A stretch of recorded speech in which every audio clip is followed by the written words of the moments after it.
You know what? This NBA free agent class reminds me of the new Star Wars movies. When I was a kid, I was obsessed. As I got older, the new movies were still exciting, but in the theater, I fell asleep during one of them. Luckily, I'm not 10 years old anymore, because that would have crushed me. Well, I am crushed by 2021 free agency. Giannis, LeBron, AD, Paul George all signed extensions, so they're out.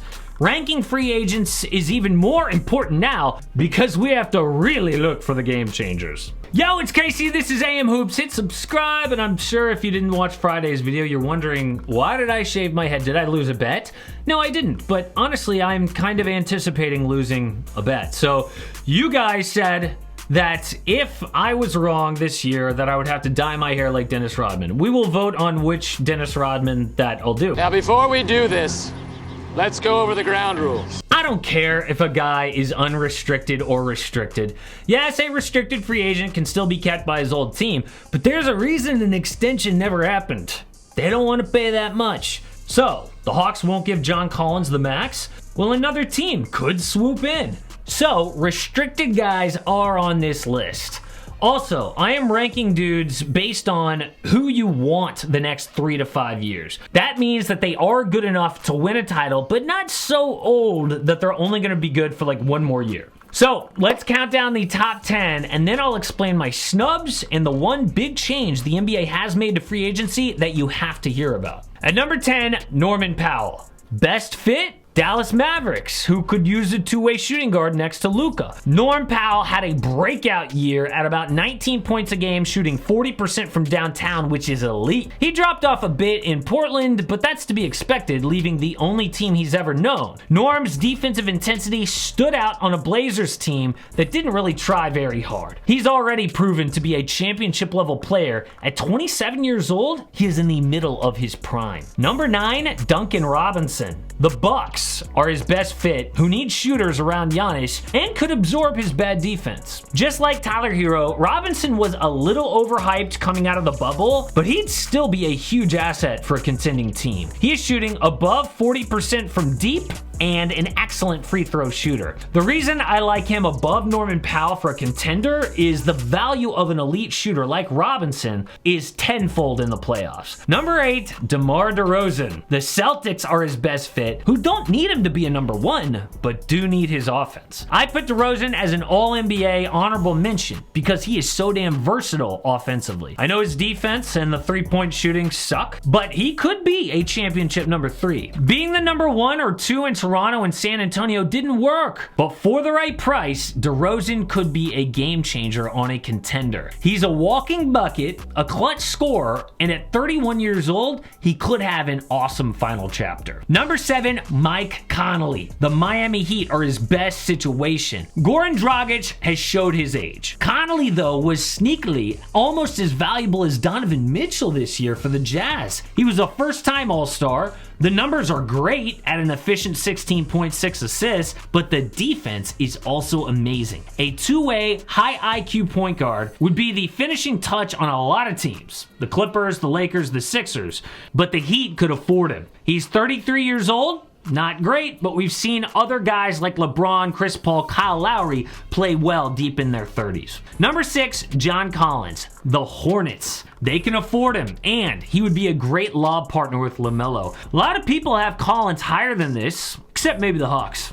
Bleacher Report points out that he's averaged at least 20 points, 9 boards, and 1 3 for 75 possessions in 3 of 4 seasons. Only Joel Embiid has done that. A great example of how stats can be deceiving. John Collins is not the next Joel Embiid. He's not an elite defender. He'll never be a number 1 on a top-tier playoff team. I think Collins is a really good offensive player, but has limits on defense and shot creation taken down a notch for me. At number 5, Lonzo Ball. The Clippers. They need a plan after Rondo, especially with what just happened. If Lonzo played like he has since the Laker days, he would be top 2 on this list. But how do we know this season isn't a mirage in a contract year? Zoe has fixed his shot with career highs in three-point shooting and points overall. He's still a great passer and a plus defender. A 23-year-old future all-star should make any team excited. My knocks on him: consistency, which we still need to see, health, and playoff experience, because he has none. At number 4, Jarrett Allen. Look, he's fine in Cleveland, and yes, they can offer him a ton of money, but still, I have Allen over Lonzo.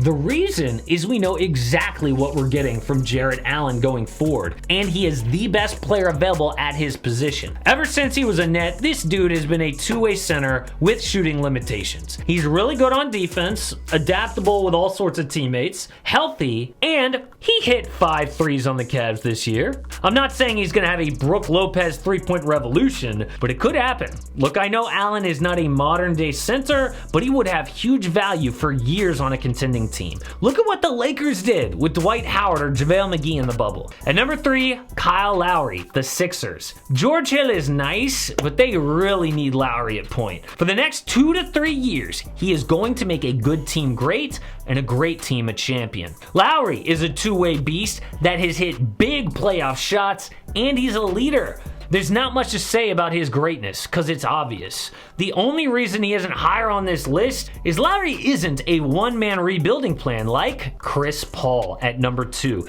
His perfect fit would be the Bulls. He would unleash Zach LaVine and Kobe White and raise their team's ceiling. I know he's never won a chip, but I am not dumb enough to believe he is the reason why. CP3 has had one of the most surprising career turnarounds ever, and he's the same age as Kyle Lowry. Now, CP3 has a huge player option, so if a team wants him, they're gonna have to offer him big money and years. My only knock here is, how is he gonna work on an older team? I get that younger locker rooms want to be led by this dude, but would a veteran squad welcome CP3 barking orders? On the court, there's no doubt he will dominate for at least 2 more seasons. But the number 1 free agent is Kawhi Leonard. I think his best fit is the New York Knicks. Kawhi heads back east and joins a team that just needs a superstar to finish the project. And look, I would love to have a hot take about this, but Kawhi is the obvious choice as number 1 on our free agent list. Anyone who gets him is a championship contender. And the fact is, he will be a free agent. The bottom line with Kawhi is this: all he cares about is the playoffs. We don't talk about him a ton in the regular season, but come winning time, he is at his best no matter what. They don't get much better than a two-way Terminator with 2 Finals MVPs.